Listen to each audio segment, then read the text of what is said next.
Tapi setelah dia sholat dan dia praktekkan makna-makna dalam sholat, meningkat level kekayaannya sampai yang ketiga tertinggi.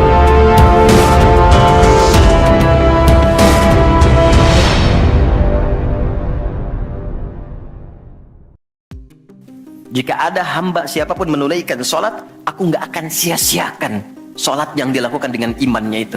Maksudnya apa? Akan dibalas, diberikan perhatian sesuai dengan kadar sholatnya. Disebut dengan iman.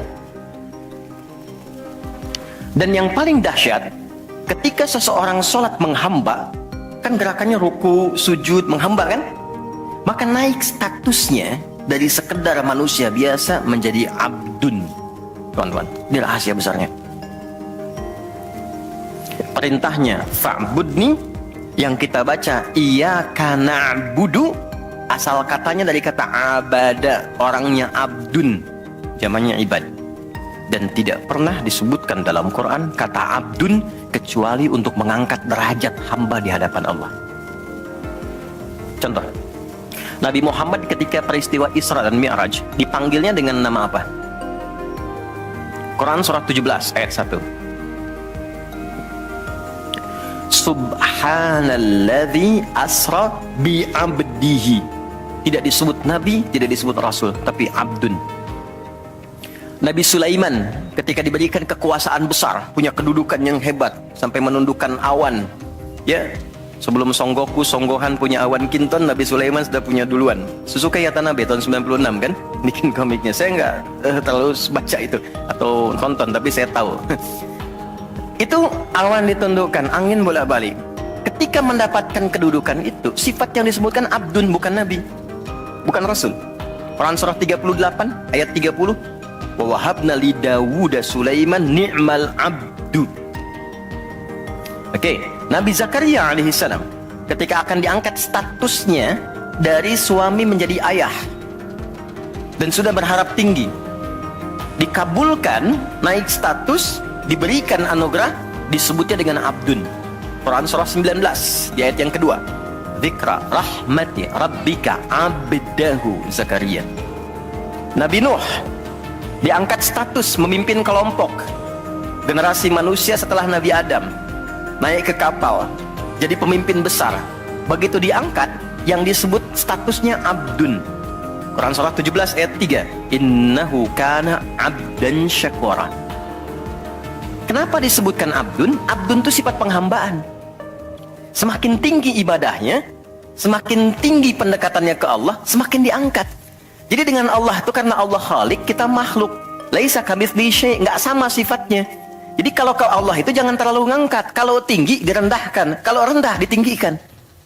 Karena itu kenapa saat sholat kita merendah supaya ditinggikan. Itu poinnya. Jelas ya?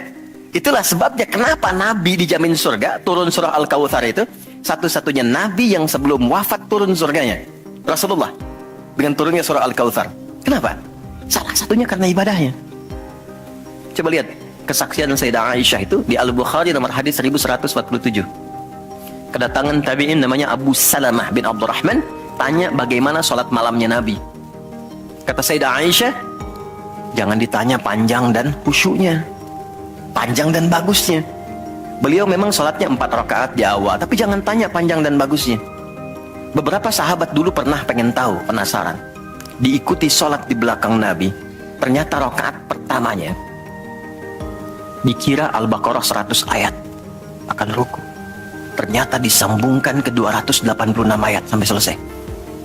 Dikira setelah selesai akan ruku, ternyata Alif Lam Mim lagi, Ali Imran sampai selesai 200 ayat. Dikira ternyata setelah la'alakum tuflihun 200 ayat Ali Imran akan ruku, nyambung An-Nisa 176 ayat. Baru kemudian ruku setelah 5 juz 4 halaman. Ruku. Besoknya orang-orang ini nggak ikutan lagi. Udah. Lain memang levelnya. Salam. Tersentuh kaki Nabi itu dengan tangan Sayyidah Aisyah. Ini menunjukkan sederhana kehidupannya.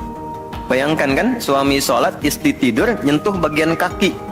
Kira-kira tidurnya alasnya di mana tuh?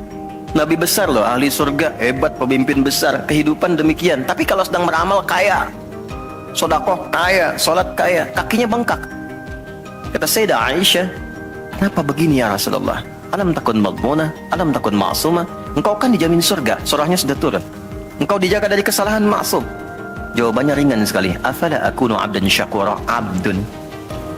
Apa nggak boleh aku menjadi hamba yang bersyukur? Ternyata syukur itu kalau dulu para nabi itu pakai ibadah.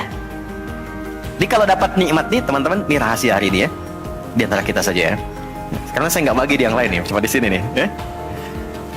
Para nabi itu, kalau mereka dapat nikmat apapun, itu yang dilakukan syukur. Dan syukurnya lewat ibadah.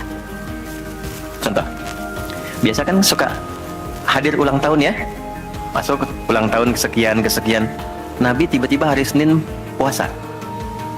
Ditanya oleh sahabat, ya Rasulullah kenapa puasa? Kata Nabi, ini hari lahirku. Jadi mensyukuri nikmat kelahiran dari waktu yang telah berjalan, itu pakai ibadah. Begitu dapat anugerah surga, turun Al-Kautsar, malah diminta ibadah oleh Allah. Inna a'tainakal. Setelah itu apa? Fasholli li rabbika. Tingkatkan sholat, tambahkan amal lewat harta. Jadi jaminan surga itu bukan menghentikan amal soleh. Anda sukses dengan pekerjaan, bukan berarti menjadikan hubungan Anda terputus dengan Allah. Yang paling aneh kan, Allah udah ngasih rezeki banyak, kok dipakai maksiat hasilnya? Allah kasih Anda minta, Allah kasih. Tapi begitu dikasih, kenapa dipakai untuk mabuk? Kenapa dipakai untuk maksiat? Kenapa dipakai untuk membeli sesuatu yang Allah nggak sukai? Kan ada perjuangan mendapatkan itu. Makanya dibalik caranya, ketika Anda menghamba, menunduk, Allah mengangkat. Tapi kalau Anda mengangkat, Allah turunkan serendah-rendahnya. Jadi rumus pertama. Jadi ternyata ketika kita diminta menghamba dalam sholat, itu adalah jembatan pertama bagi Allah untuk mengangkat kita dengan derajat tertinggi. Paham? Oke, satu. Jadi kalau ke anak-anak begini, kalau tanya, Mah kenapa sih harus sholat? Supaya kamu jadi hebat. Gitu. Kok bisa? Ya Umar, sebelum sholat, orang biasa, kerjanya begini, cuman jalan-jalan, mabuk dan sebagainya. Tapi setelah sholat, dia jadi pemimpin yang sangat hebat. Dia hafal sekian bahasa, dia dirikan sekolah-sekolah, pemikirannya hebat, tangguh orangnya, di mana-mana dikagumi. Itu. Kalau ada karyawan Anda bertanya, kenapa Pak harus sholat? Supaya kita makin sukses proyeknya, makin banyak omsetnya. Coba lihat Abdurrahman bin Auf. Bukankah sebelum dia sholat dia kaya tapi biasa, malah hilang kekayaannya. Tapi setelah dia sholat dan dia praktekkan makna-makna dalam sholat, meningkat level kekayaannya sampai yang ketiga tertinggi. Dari kaya banget, kebangetan kayanya.